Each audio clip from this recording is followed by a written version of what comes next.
ನೊಂದರು ಬೆಂದರು Charlie ಚಾಪ್ಲಿನು ಲೋಕವನ್ನು ನಗಿಸಲಿಲ್ಲವೇ ರಾಜ್ ಕಪೂರ್ ಜೀವನ ಏನೇ ಆದರೂ ಖುಷಿಯ ಹಂಚಿ ಹೋಗಲಿಲ್ಲವೇ ಪಾತ್ರಧಾರರು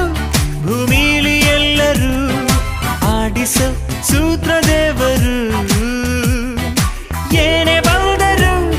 ಅದೇನೇ ಆದರೂ ಎಂದಿಗೂ ನೀನು ನಗುತ್ತಿರು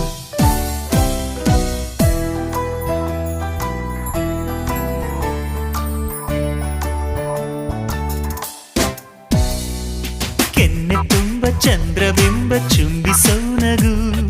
ಮುದ್ದು ಕಂದನಿಂದ ಕದ್ದ ಮುತ್ತಿನ ನಗು